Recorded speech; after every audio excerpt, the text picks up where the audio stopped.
Hare Hare Krishna, Hare Krishna, Krishna Krishna, Hare Hare, Hare Rama, Hare Rama, Rama Rama, Hare Hare.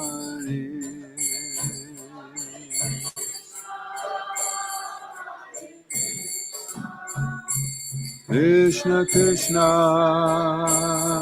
Hare Hare, Hare Rama,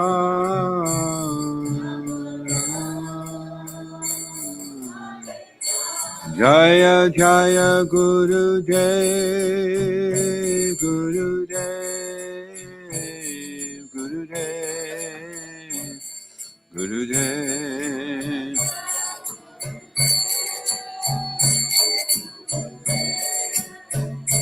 Gurudev,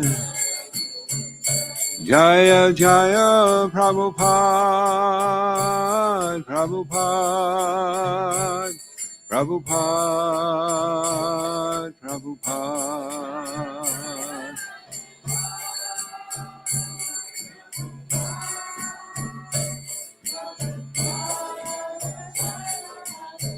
Jayo Kodanitai, Maya Poshashi Kodanitai, Maya Poshashi.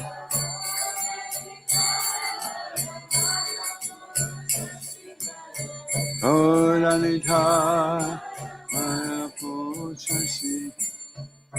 Iskon Guru Vrinda Ki Jai, Srila Prabhupada Ki Jai, Shishi Kodanitai, Maya Poshashi Ki Jai. Reading from Srila Prabhupada Leelamrita.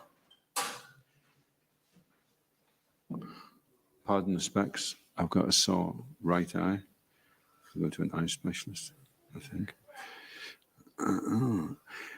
No, we are not hippies, we are happies. Are we happy hippies?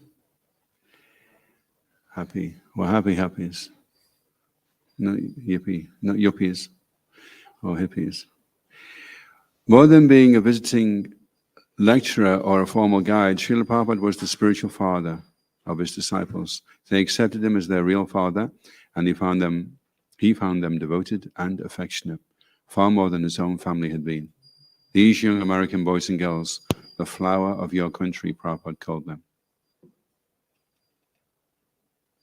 had received the blessings of Lord Chaitanya and were delivering that blessing to their countrymen. Prabhupada said it was up to his American disciples to save their country. He was giving them the method, but they would have to implement it. Srila Prabhupada loved his disciples and they loved him. Out of love, he was giving them the greatest treasure. And out of love, they were following his instructions. This was the essence of spiritual life.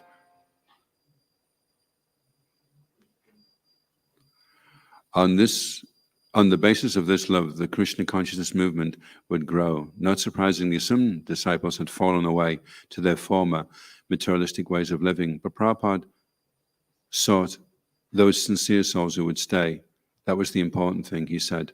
One moon is more valuable than many stars. So even a few sincere workers would accomplish wonderful things. The sincere and intelligent would stay, and Lord Chaitanya Mahaprabhu would empower them to carry out his desires for distributing love of Krishna. In this way, the devotees' lives would become perfect. Many disciples, in fact, already felt this happening. Krishna consciousness worked because they sincerely practiced it, and because Srila Prabhupada carefully and patiently tended the growing plants of transcendental loving service he had planted in their hearts. Srila Prabhupada ki jai. Interestingly enough, I just heard this morning, Mahaprabhu was saying, when somebody comes to him with a lot of problems, the first question he asks them is, have you been reading Srila Prabhupada's books? And usually they haven't. So it's interesting, isn't it? Prabhupada nurtures. He nurtured when he was here, and when he's not here, then he's nurturing us through his Vani. So if you're having problems, just check on what you're reading. Om Namo Bhagavate Vasudevaya. To the purple. Okay. Om Namo Bhagavate Vasudevaya. Om Namo Bhagavate Vasudevaya. So we're reading this Srimad Bhagavatam. We've got a couple of texts I'll read, and then we'll go into the Sanskrit of the 25th verse. So starting with verse 23. The Manu named King Satyavrat formerly saved himself by tying the small boat of the entire world to the horn of Matsya Avatar, the fish incarnation. By the grace of the Matsya Avatar, Manu saved himself from the great danger of the flood. May that same fish incarnation save us from the great and fearful danger caused by the son of Twasta. Text 24. In the beginning of creation, a tremendous wind caused fierce waves of inundating water. The great waves made such a horrible sound that Lord Brahma almost fell from his seat on the lotus into the water of devastation. But he was saved with the help of the Lord. Thus we also expect the Lord to protect us from this dangerous condition. So text 25. Ya Eka Isho Nija Mayaya Naha Ya Eka Isho Nija Mayaya Naha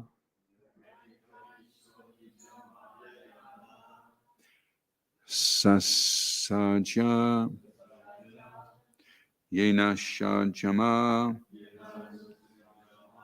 Vishvam Sasaja Yena Nusha Jama Vishvam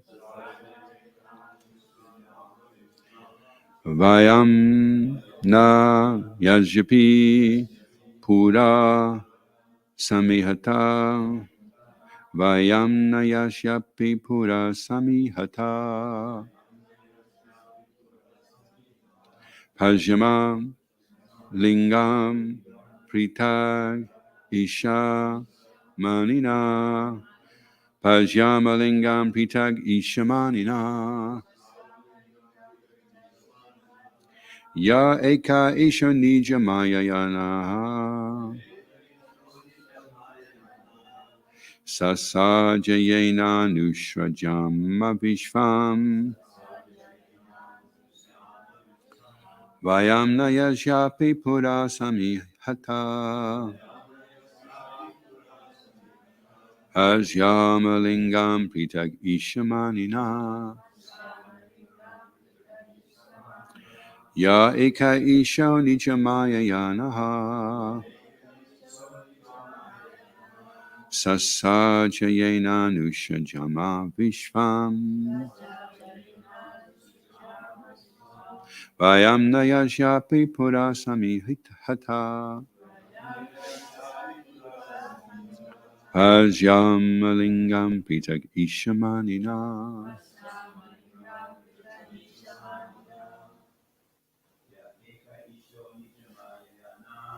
Eka Isha Nijamaya Yana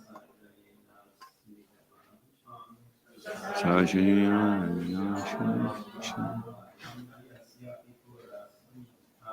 Vayam Yasha Shapi Panasamita Pashyama Lingam Pitag Ishamanina Ek Isho Nijamayana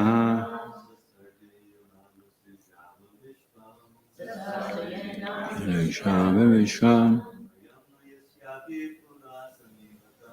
Vayam Shapi Panasamita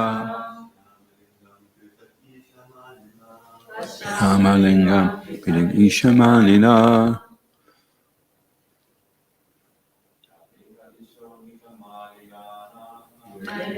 Isho Nijamayana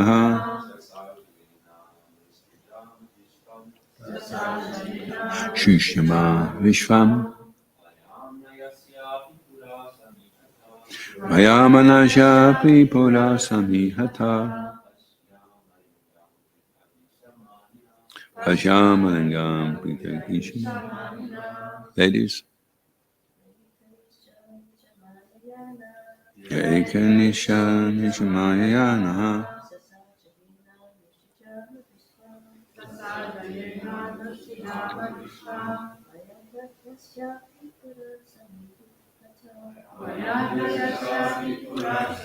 Ita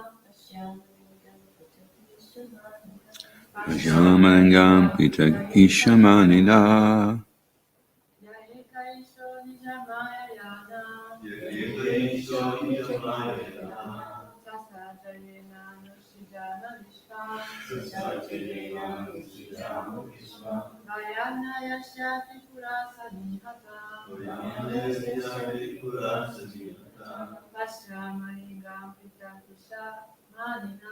Ashamalingam Pita Ishamanida. Yaha, he who, Eka, one, Isha, controller, Nijamaya, by his transcendental potency. Yaha, us, Sasaja, created. Yena, by whom, through whose mercy. Anushrajama, we also create. Vishvam, the universe. Vayam, we. Na, not. Yasha, of whom. Api, although. Pura, in front of us. Samehata, of him who is acting. Hajyama, see. Lingam, the form. Pitak, separate. Isha, as controllers. Manina, thinking of ourselves. Translation: the Supreme Personality of Godhead, who created us by his external potency, and by whose mercy we expand the creation of the universe, is always situated before us as the Supersoul, but we cannot see his form. We are unable to see him because all of us think that we are separate and independent gods. Responsibility, please. The Supreme Personality of Godhead, who created us by his external potency, and by whose mercy we expand the creation of the universe, is always situated before us as the Supersoul, but we cannot see his form. We are unable to see him because all of us think that we are separate and independent gods. Purport by Srila Prabhupada Ki Jai. Here is an explanation of why the conditioned souls cannot see the Supreme Personality of Godhead face to face. Even though the Lord appears before us as Lord Krishna or Lord Ramachandra and lives in human society as a leader or king, the conditioned soul cannot understand him. Abhijananti mam mudha vanushyam tanam ashrita. Rascals, mudhas, deride the Supreme Personality of Godhead, thinking him an ordinary human being. However insignificant we are, we think that we are also God, that we can create a universe, or that we can create another God. This is why we cannot see or understand the Supreme Personality of Godhead. In this regard, Srila Madhvacharya says, Lingam eva pashyama kadachid abhimanasatu devanamapi san eva praya kaleshu nasteva tarantam yena sapitu. We are all conditioned to various degrees, but we think that we are God. This is why we cannot understand who God is or see him face to face. Om Jnana Shaganandjana Shalakaya Chakshuranmalitam Yena Tasmai Shri Gurave Namaha Shri Chaitanya Manobhustam Stapitam Yena Bhutale Swayam Rupa Gadamayam Dadati Swabadantikam Jaya Shri Krishna Chaitanya Prabhu Nityananda Shri Advaita Gadadha Shivasadi Gaura Bhattarinda Hare Krishna Krishna Krishna Hare Hare Hare Rama Rama Rama Hare Hare. So there we have it. We think we are God. So it's interesting that you can even think you're God in Kali Yuga when everything is really heavily compromised. You can't get a lot together in Kali Yuga. What to speak of if you actually are? Even then we think we are God. But what to speak of if you're actually a demigod and you have so many powers, then it's more difficult not to think that you're in control. So this is the Prabhupada says in the purport that this is why the conditioned soul cannot see the Supreme Personality of Godhead face to face. So even though the Lord appears and lives in human society, because the humans are rascals or mudhas, avijnanti mam mudha, then they just think he's ordinary. And however insignificant we are, we think that we are God, or that we can create a universe, which is interesting, isn't it? Or we can create another God. This is why we cannot see or understand. And we're conditioned to, so the conditioning, one way of looking at the conditioning is to varying degrees we think that we are God. It's interesting, isn't it? On the one hand, we want to be lower than the straw on the street. And then the alternative on the other side is that we can be insignificant. So it's like it's quite an extreme spectrum, isn't it? It's like one end of the spectrum, you're God going to create a universe, and the other side of the spectrum is you're lower than the straw on the street. So according to how much your condition determines where you are in those two extremes. And there's a whole gradation, a whole gray area in between, probably more than 50 shades of gray in between black and white, thinking you're insignificant and thinking that you're God, you're in control. So you may think, well, I don't really think I'm God, really, but then you may not think that you do, but you may behave in a way that indicates that you do. So just because you don't think that you do doesn't necessarily mean that you don't. And that's why the false ego is there. The false ego is there to cover everything for us so that we can make adjustments and we can justify things. That's what false ego is. It's the justifying agent for everything that's wrong in us. False ego's got a reason for it. So the cushioning effect of the false ego.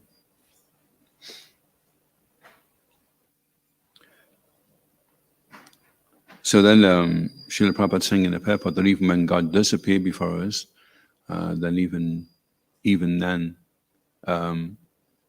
Krishna showed Duryodhana his universal form. And he was quite overwhelmed at the time, but soon after his cronies gathered around him and they said that was just a mystical, Krishna's just a mystic and he's just hypnotized you and made you see that. And then they convinced Duryodhana that Krishna wasn't God. But even if you do see Krishna and you realize that Krishna is God, that's not the end of the story, is it? Because there's all different types of devotees we read of in Krishna's pastimes, like Dhritarashtra was aware to some degree that Krishna was God. And Akrura also. But still there could be problems and complications. So it's just becoming aware that Krishna is God isn't the end, that's just the beginning. Any questions or comments? Yes, Mataji.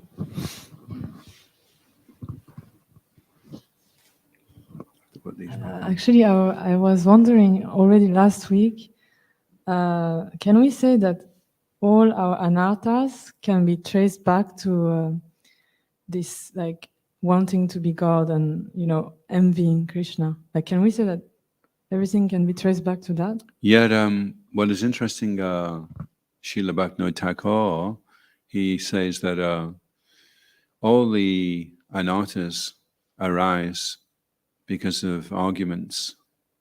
We put forward an argument, and that leads to an anartha. And the original argument, interestingly enough, is why did we fall from the spiritual world in the first place? And that puts us firmly on the past, present, and future time factor.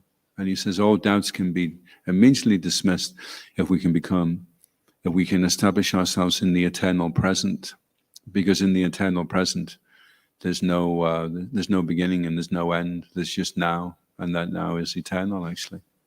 Just like I was speaking to one of my friends from Hull, he'd come up to visit, and he said somebody wanted to read his hand and tell him when you're going to die. And he said, you don't have to tell me when I'm going to die. I already know when I'm going to die. So the person said, really? When are you going to die? He said, now.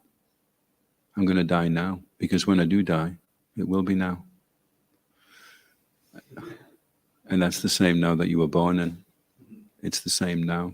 There is only now. And the illusion is that there was a past, that there's a future. There's some distinction, but there isn't. There's just the present. And then after that, we have Satyanandan Swami refers to past and future as figments of the imagination. Because you only have a conception of what could be in the future, and you only have a mental impression of what happened in the past. But now is the only thing that's actually real. Unless you're on the spiritual platform, and then the now isn't just like a slither in between past and future, which is a very, very fine line. That's what we're existing in right now. When the consciousness expands, then your experience of time changes also. Bhakti Prabhav Maharaj, at one time he was chanting 64 rounds a day, and it takes 5 hours for him. He was chanting quite quickly. And he said the 5 hours were going like an hour or two, because the time changed. When you get absorbed in chanting, then your experience of time changes. So it felt like he was finishing 64 rounds in an hour, which is interesting, isn't it? So if we stay on the platform of past, present, and future, then there will be questions that arise. And Bhaktivinoda Thakur says, if you pose a question against something which is inconceivable, then it creates an argument, and then the argument leads to anarthas, like justifications for why I don't have to surrender. Interesting way of breaking it down, isn't it? You can just solve all the problems if you can be in the eternal present, if you can become aware. It's the very first thing that Krishna says to Arjuna as well. I was just reading it this morning. Natoevaham jatunasam. He says, never was there a time, nor in the future. You always exist. We've always existed. So that's like the very first way that Krishna slams Arjuna's arguments is there's no past and there's no futures. There's just the eternal present.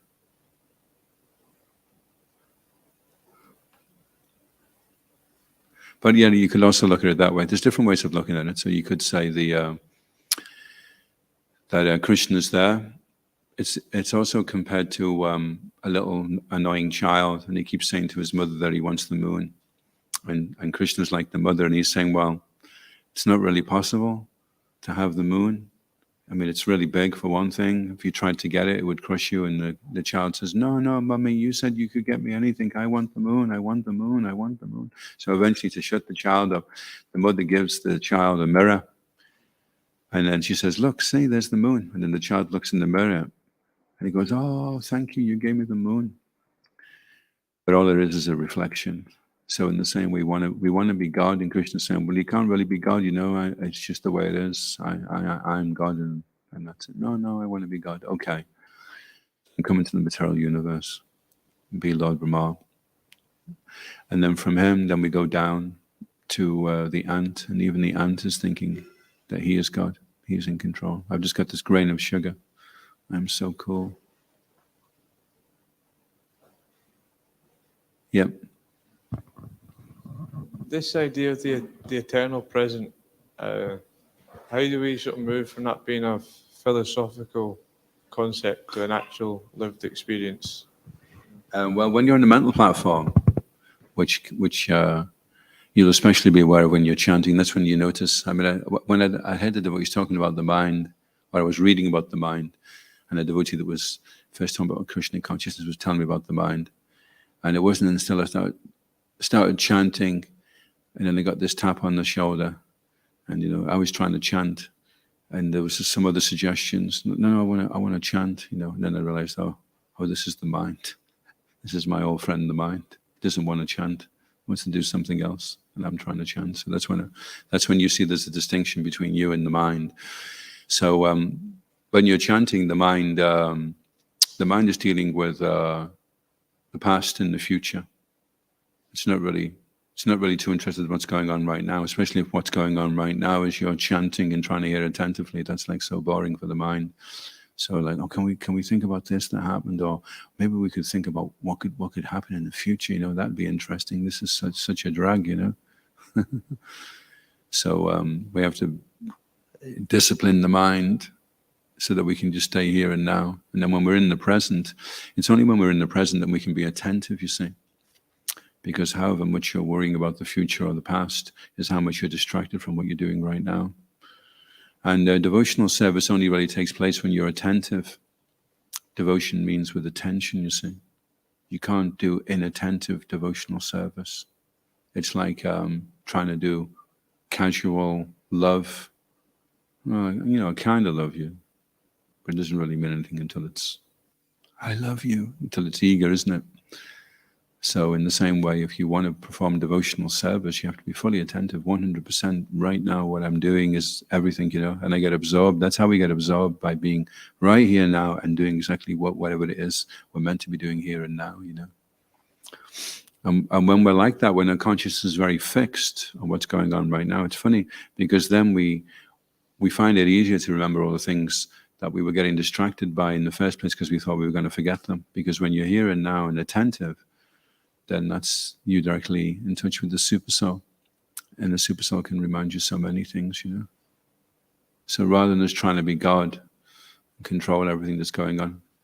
When we were painting the temple room, I was having a minor nervous breakdown because so many things to try and do, and there was a deadline, And there was a big relief during the course of it. I realized, actually, it's Krishna, that's it. It's Krishna who's God. That's the one. Krishna's in control. And then it was a big relief, And then everything just kind of fell into place, which was nice to see. So, all these different mental health issues that people are having, and there are all the things that they're struggling with. It's basically because the false ego is conditioning very much to feel that they are in control. Schizophrenia is interesting. Schizophrenia is like intense identification with being the center of the universe. That everything, the whole universe, the sun going round, everything is in relation to you. You're the center of the universe, and everything else is going on around you. That's what schizophrenia is. The inability to comprehend reality and just see everything revolving around yourself. So gently, Krishna's trying to relieve us of this conditioning. And it happens when you're chanting as well, because when you're chanting, you're trying to master the name. You're trying to control the holy name. I was doing it like this yesterday, and it was really good. So I'm going to wear the same socks, standing in the same part of the temple room, and I'll do this swinging motion with my right hand, and it really worked yesterday. Now I've got Krishna under my control. And the human condition, I was reading a book on psychology, and it says the human condition is a desperate one. It's always desperate. It's just we're not quite aware what we're supposed to be desperate for. We're supposed to be desperate for the shelter of Krishna. When we're chanting, we're eagerly trying to get that shelter. And if we're not eager when we're chanting, then you've got the mind, which is chasing you like a yapping dog. You've got you running away from it, and you've got Krishna and he's dancing in front. We're trying to catch up with Krishna and shake off the yapping dog. It's basically what's going on when we're chanting. So if you slow down and start relaxing when you're chanting, and I'm just going to take this nice and easy, then the mind catches up, starts yapping at you.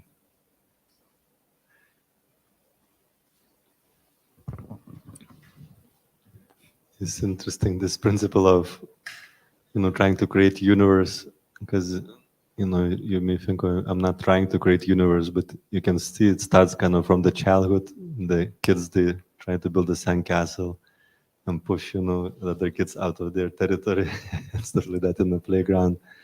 And then you kind of grow up. It just kind of dawned on me there is according to the mode of nature as well, there is like a 3 ways you're trying to establish oneself as its center. Like a one in mode of goodness is your center becomes happiness and that sense of satisfaction. I'm feeling great, I'm feeling good, I'm beautiful, I'm working hard. So this is how you kind of false ego kicks in of mode of goodness. And the mode of passion, center of the universe, you can see like these people trying to create their kind of monetary empires, Facebook and this massive international company, Google and etc. Try to get at the top. And in the mode of ignorance, because you can't get out of the bed, you kind of dreaming that you're center of the universe, making this big plans from your bed, but you don't do anything externally. It's just like imagining that you're center. Yeah. Yeah, it's interesting. When Gauri Prabhu was up, he was talking about the unemployed critic. So generally, you'll find those in the community that have got the least to do are generally the ones that have got more time to get involved in criticism, because they're not engaged, So they have all this extra energy at their disposal, and it's not being employed properly.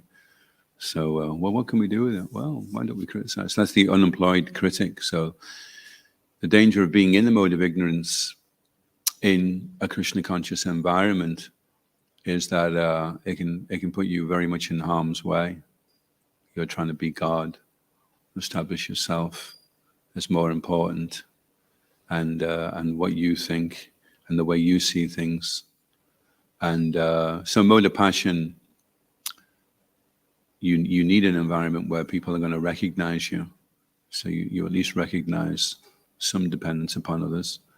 And in mode of goodness, you see everybody as an opportunity to serve, not as an enemy, but and that everybody is a brother and a sister, and we're in Krishna's family. So that's in the mode of goodness, pure mode of goodness. And we're transitioning, and we're also being affected by the modes differently on different days. So one day we ate too much halava, and we slept too much, and the mode of ignorance was prominent. One day we had a big score on Sankirtan, and we had a load of chilies in the subji, and we're really pushy and loud. And then one day we chant nicely, and we just eat the right amount, and everything's good, and then everything's okay, So we're getting buffeted about by the modes of nature, and that keeps changing the paradigm, the way things are and the way things should be. So if you feel yourself in the mode of passion or in the mode of ignorance, then at least you can kind of think, okay, I'm going to navigate through this without saying too much to anybody right now, because I don't feel properly aligned with anything. So I'll just keep quiet and do a bit of service in the background and wait until things clear, and then I can see. When you have a lake and it gets turbulent, you can't see very much. If you stick your head in the water, you can't see anything. But when the lake goes very tranquil, everything settles, and then when you put your head under the water, you can see for miles, because everything's still. So the mind is like that as well. When we're more in the mode of goodness, then we're less disturbed by all the different impurities and sediments that get churned up in the mind.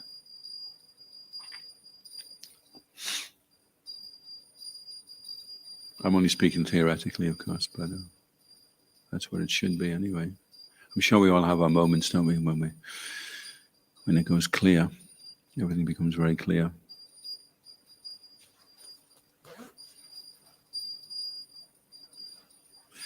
So you could say that the original anatta is the desire to challenge God's supremacy and feel that we are, because we're part and parcel, so we could be feeling that we'd like a crack at this. So we get our own universe, and then we go down from the top to the bottom, and we spiral down from one species to the next. And still that tendency is strongly driving us that we're going to establish our empire. We're going to be the lord of everything we survey. And there's just this birth, death, old age, and disease problem, but we'll sort that one out soon enough. One day soon in the future. The birth, death, old age, and disease. They had one idea was that before you die, you jump into a freezer and you get thawed out when they found the cure for whatever it is that you're dying of. So say if you're dying of some really heavy disease, so rather than just die of it, you get frozen alive, and then they thaw you out when they found they warm you up and then try that. Maybe that'll work. So that's how they're trying to. And the actual way to get free from birth, death, old age, and disease is to get free from the body. Stop identifying with the body, understand who you really are. And then simultaneously you understand what your relationship is with the source of your existence. So it's all very neatly solved. And we circumvent all the intermediary stages just by practicing Krishna consciousness. Okay, well, if I was in the spiritual world right now, what would I be doing? I'd be doing service. Okay, well, I can do that anyway, right here and now. And the more natural it starts to feel, eventually it becomes spontaneous. You're not chanting because you have to chant. You're chanting because you want to chant. I get to chant, I want to chant, and I love to chant. I get to peel the potatoes, I want to peel the potatoes, I love to peel the potatoes. For everything in Krishna consciousness. So we just have to be patient between the I have to the I love to stage. But it is there because we know, being in a society, we know devotees that have practiced longer, and we see from the way that they practice their Krishna consciousness that they're relishing their Krishna consciousness. You couldn't keep them in their sleeping bag if you tried. They have to be there for Mangalarti. They have to follow the principles. They have to chant their rounds. They had this GBC meeting, one of the GBC members. He said, I need to make a confession. And they said, what is it? And they said, I can't chant 16 rounds. And they were like, oh, Prabhu, GBC, can't chant. He said, no, I can't chant. He said, I have to chant more. I can't put the bead bag down. Once I get the bead bag on, I can't get it off. So that's when you're at the stage of when it's becoming spontaneous now, You have to do service, you have to get up, you have to follow. You can't not do it, And the quicker we get there, then the better it is, That's how long do we want to prolong the agony? The longer you drag your feet and get in the modes and remain uncooperative, you just slow down the process. That's all that happens. It's like they say, going back to God, it is like going through the mulberry bush, because when you go through the mulberry bush, it's got all these prickly things in it, and you can go through the mulberry bush backwards, being dragged very, very slowly, and it's a long, long, painful process. Or you can look at the mulberry bush, you can take a few steps back and then run, and you go through it in a split second, and it's over, A bit like that. Yes?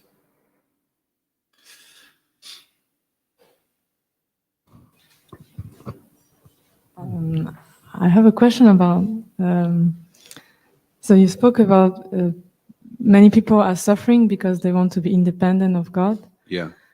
But so when they don't even want to, conceive, like when basically they're atheists, how can we Do you have some examples? How can we help them?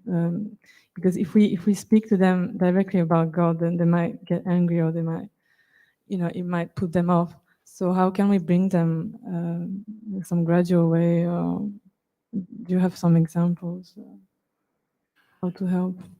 Well, we have Harinam, we have Prasadam distribution. We can just be nice to them, be friendly to them. When I first became a devotee, I was like a bit of a fanatic, and decided that all the pots in our house needed to be washed in cow dung. So my mother comes in the kitchen and there's cow dung everywhere. And she goes, "Tony, what are you doing?" I said, "I'm washing the pots with cow dung, Mum." And she's just like, because my mum's like really sensitive anyway. She's like really house tidy, if anything, if there's a crumb on the floor, so this was like, so she just went back out the kitchen, left me to it, And my dad was asking me, he says, "How can you believe in a God called Hari?" So I thought, my dad's a demon, I better start chanting. I was thinking of Prahlad Maharaj, so I just started Hare Krishna, Hare Krishna. And he said, "Stop that chanting." So I was like really fanatical, And then once I'd been a devotee for a little while and I kind of calmed down, then I was just nice to them, And when I started being nice to them and they started coming along for feasts, then they changed, Then they were chanting rounds every day and reading every day. My dad was going to join. He was going to start a samosa business. That was back in 84. Back to Bill. And he came out in Harinam with us in his bhakti trousers. And he was kept hiding behind the devotees because he was hoping nobody'd recognize him in St. Albans. Because he thought he knew that person, so he was hiding behind the devotee. So yeah, people come round if you're just nice to them and very, because everybody's looking for love and companionship in the material world. And it's the devotee that can really give that. We can give people shelter because we've already taken shelter ourselves. And then people feel in our association relief from the onslaught of material energy. And then naturally they become curious. They'd like to know more about it. What makes you so peaceful? Why are you such a nice person? What is it that you do? Oh, you're a vegetarian. Okay, I think I'll try that. And then that's how they go, eventually. Whereas if you just, if you're very kind of confrontational with people, then naturally, if people feel attacked, then they will just defend. That's just naturally what people will do, And so when they're in defense mode, it's not easy to convince them, because they're so busy trying to protect themselves that they don't really want to accept, especially if accepting means that they're defeated, then the false ego is not going to want to allow them to be defeated. So they just don't accept. They don't see the logic because they've got a vested interest and agenda, and they'd sooner protect that and not see it, So generally with people, it takes a long time to cultivate them, generally, and you just have to be patient. And over the years, bit by bit, they kind of become curious, become more open to practicing. We may have taken up Krishna consciousness because of a past lifetime, and that lifetime may be because of a past lifetime, and that lifetime may be also because of a past lifetime. And then suddenly we're expecting somebody else who we're 4 lifetimes ahead of to suddenly just read the book and start following the principles because it makes sense, But it's going to, maybe 4 lifetimes ago it made sense to us, but we didn't do much about it. So we have to remember that as well, That we're at a very fortunate stage now where we can take shelter of a bona fide spiritual master, take shelter of a bona fide process. We can perform the Yuga Dharma. We understand all those things, but for other people, they've got to. There's a few steps they've got to take first before they can do that. So we have to be patient with people. That's why it's easy to stay humble when you remember that, because you could think, "Oh, I'm so cool. You're looking at the guy at the petrol pump, and you're thinking, I was up for Mangalati this morning, you weren't. I'm following the principles, you don't even know what they are. I chant Hare Krishna, you don't. I'm so much better than you. But then you could also think, well, if that person had the same amount of prasadam, Bhagavatam classes, holy names, Mangalatis as I've had, would he be more fired up than I am? So it helps you to remember that other people maybe haven't realized their potential just now, but over a period of time. And Srila Prabhupada, like we were just reading in the Lilamrita, there he is. He has just a few fledgling devotees, and they have more love for him than his family had. But unfortunately, some of them will drift away. They won't want to cooperate. They'll just go back to the materialistic ways. But a few of them will carry on. And Prabhupada accepted that, that would be. In fact, I just heard recently there was a story. One disciple said to Prabhupada, "I'm going to have to go. I just can't do this anymore." And Prabhupada said, "Okay, well, thank you for all the service that you've done."